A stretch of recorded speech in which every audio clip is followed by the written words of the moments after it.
everyone. My name is Albert, and I am part of the customer success team here at Mindflash. Thank you, everyone, for joining. I also have Jason and Kevin joining us in this webinar. I'm just going to wait maybe a couple more seconds to get a few more people to see if they'll trickle in. But again, I just wanted to mention that this this webinar is going to be about publishing SCORM using Adobe Captivate. So I think I waited a few seconds long enough, so I'm going to go ahead and get started. So first, I wanted to mention we have this webinar will be recorded and emailed to everyone who registered. If you have any colleagues who couldn't attend the session or know someone who could benefit from learning a bit more about Mindflash, please feel free to forward this recording onto them. And then secondly, I want to mention that this webinar, again, as I said earlier, it's about publishing SCORM content, and then in this webinar, it's going to be specifically be about Adobe Captivate, which is available in our Pro tiers. But also I want to mention that we're here to answer any questions you may have, so please submit your questions in the GoToWebinar control panel window on your right side throughout the presentations, and then we will go over them at the end of the presentation. So great. Let's get started. Now, one of the first questions I often hear is, what is SCORM? SCORM is just a short way of saying Shareable Content Object Reference Model. It's an acronym, very definitely a little bit technical there, but stated simply, it is a set of technical standards for e-learning software products such as Adobe Captivate. I like to use this analogy. When we go to the store and buy a Blu-ray DVD, we purchase it, we don't really think about if this Blu-ray DVD is going to work on a type of brand player. We just buy it, put it on the Blu-ray DVD, turn on the TV, and begin watching the show. So the Blu-ray DVD will play in one type of brand player and also work and function the same way in a different brand player. So the reason is because the Blu-ray DVDs are produced using a set of standards. So it's the same thing with same concept when creating a SCORM course. As demonstrated in this diagram, it is a collection of lessons that is created and packaged with instructions that are understood by online learning management systems such as Mindflash.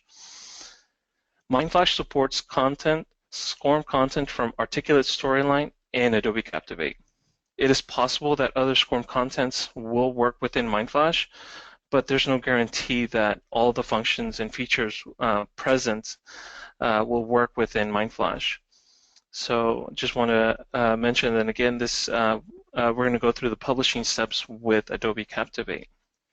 So now, leading me to the next question is, why should I use SCORM?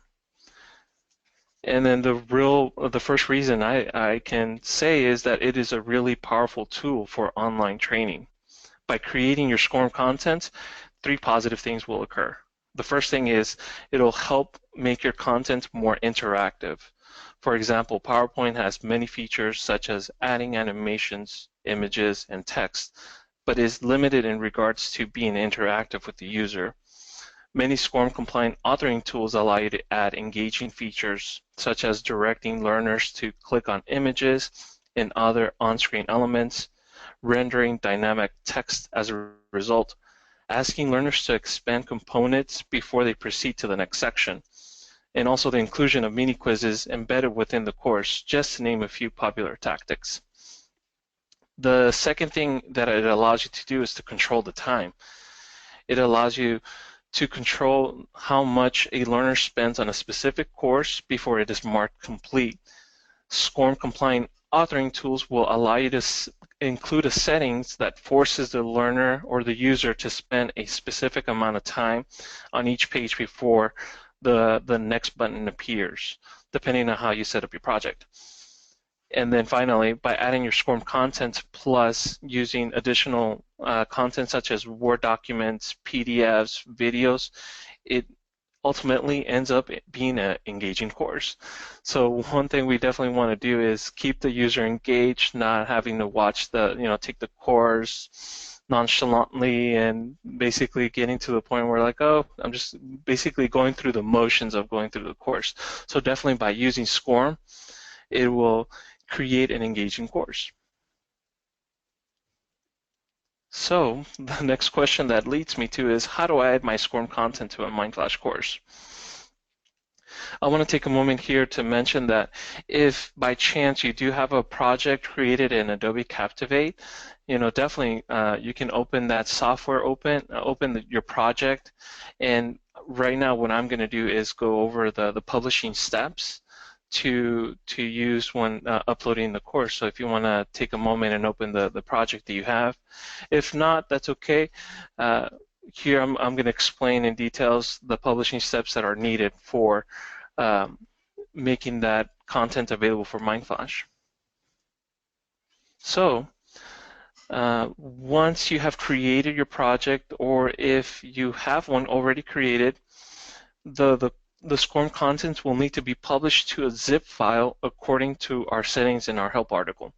These steps on how to publish are available in our help center, but for now I will walk you through all the necessary steps to get your first SCORM course into Mindflash.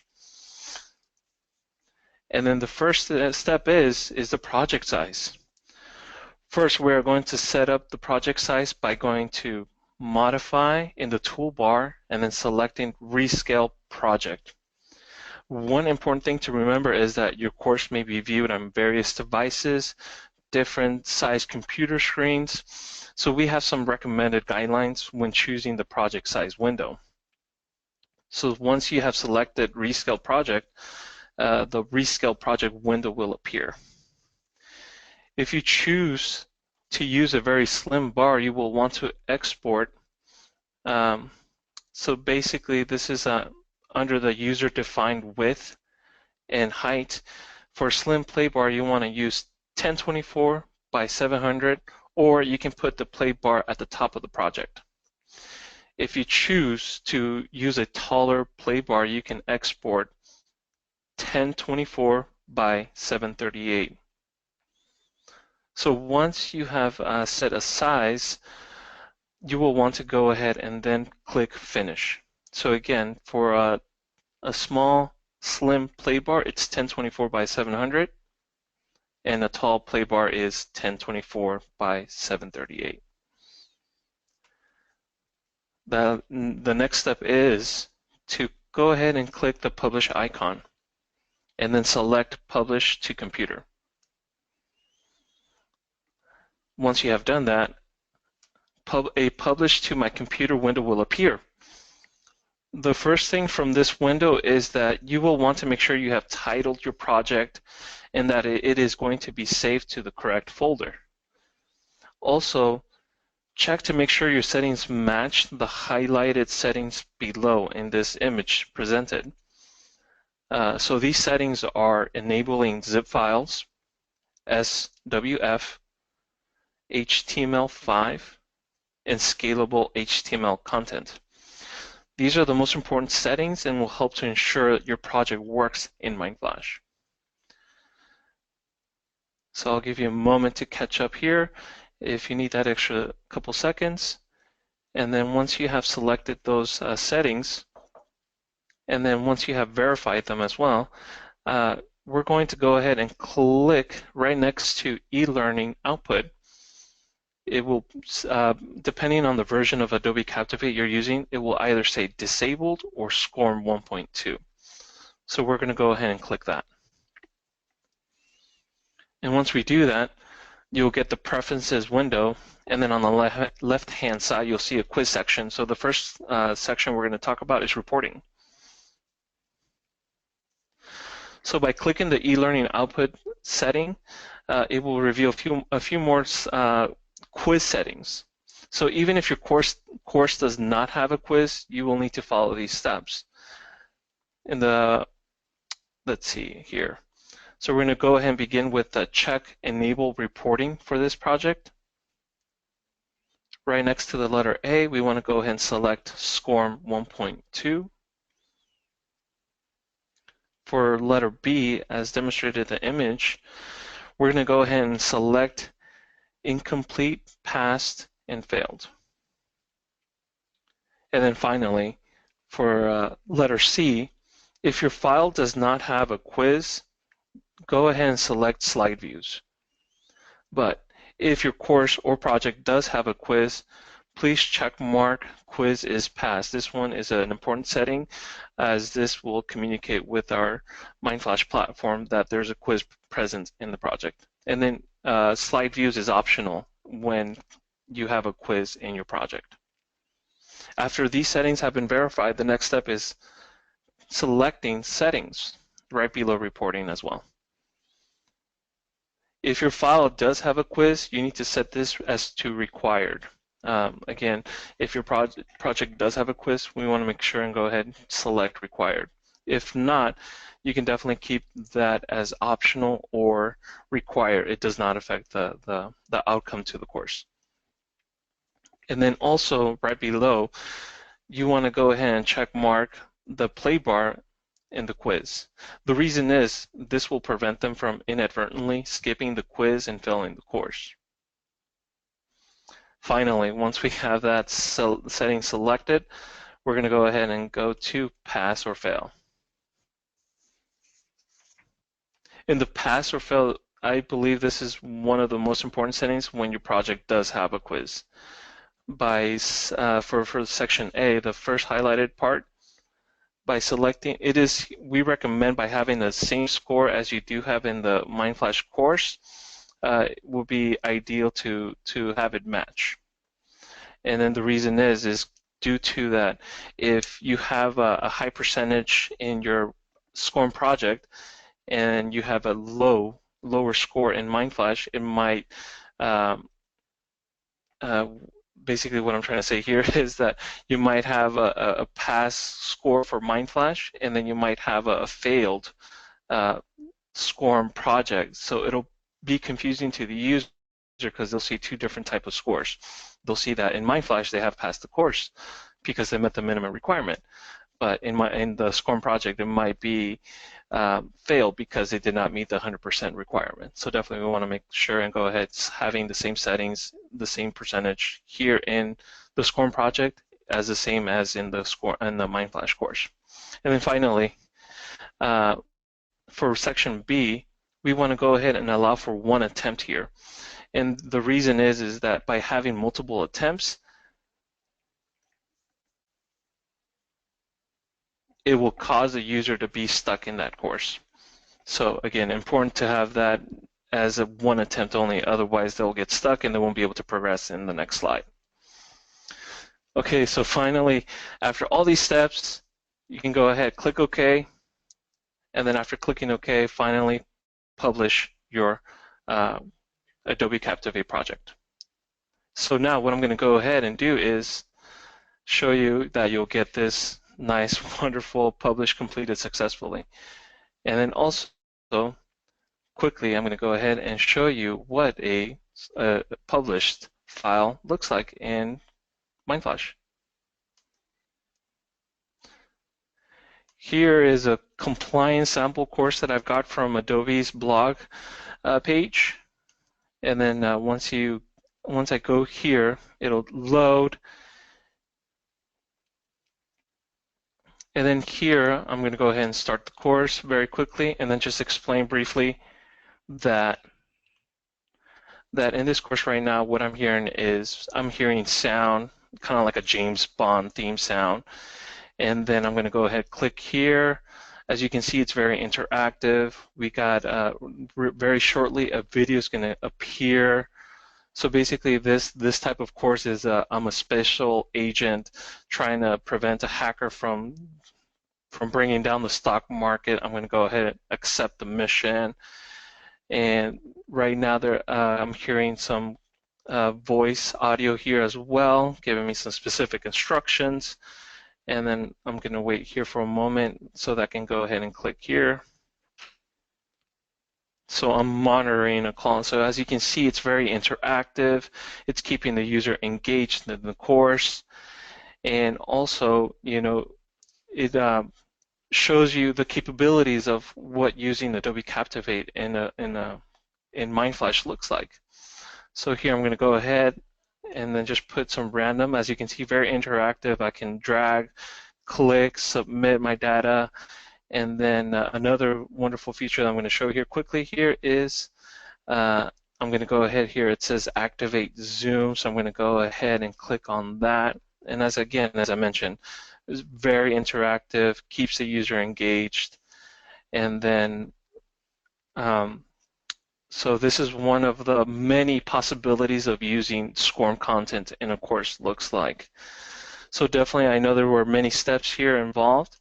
So I'm going to go ahead and bring it back over to any types of questions you may have. And then I'm going to go ahead and look here. And then, yes, I'll have Jason read the first couple questions here.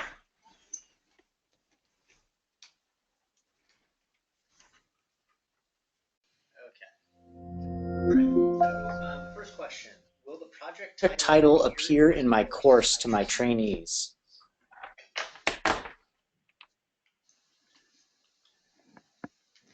So that is a very good question. And for Adobe Captivate,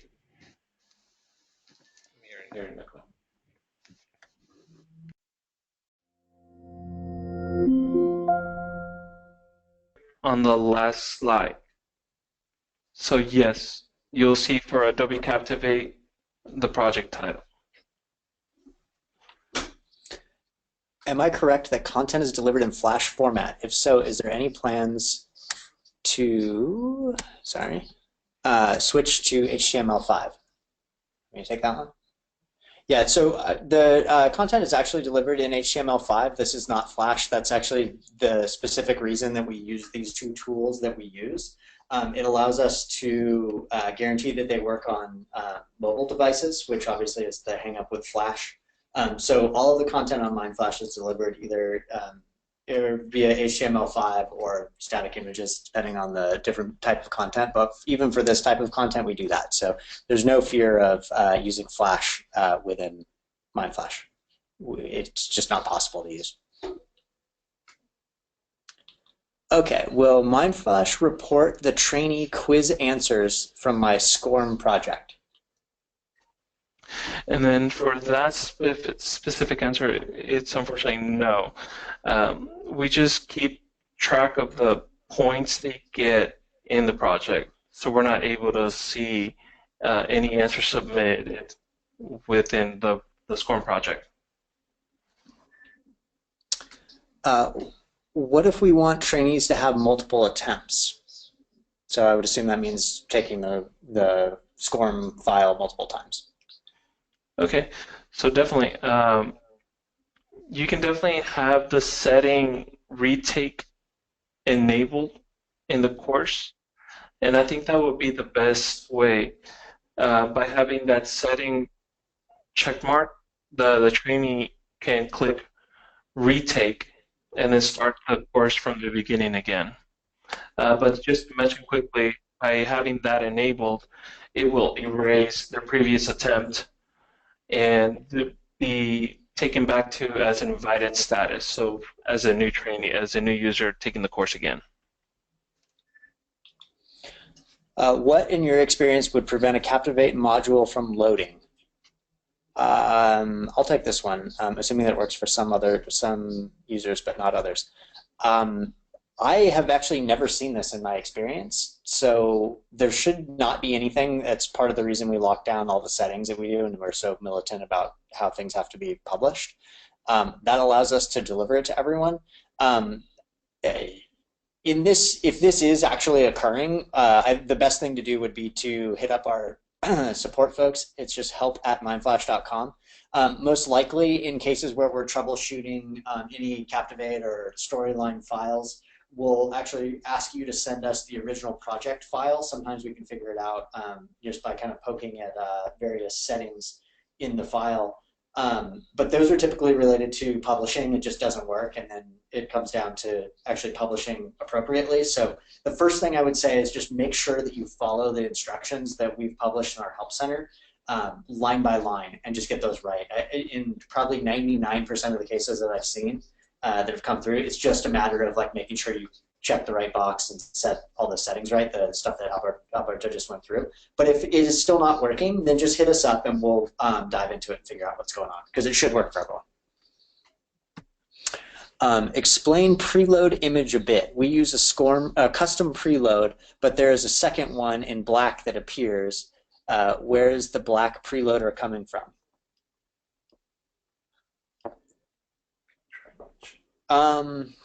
This I am not sure about. This is probably something that we should hit you up offline and figure out exactly what you're referring to, and we can figure out, get you the appropriate answer. So we have your contact info, and we'll just reach out to you and figure out what's going on.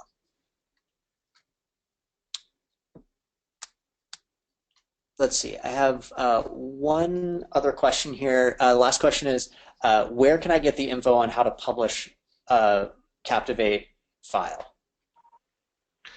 Great, perfect. So that leads me to my next slide. So, so in our help center, help.mindflash.com, you'll type in the search and search for Adobe Captivate. By doing that simple search, you'll get the publishing steps for Adobe Captivate 7, 8, and 9.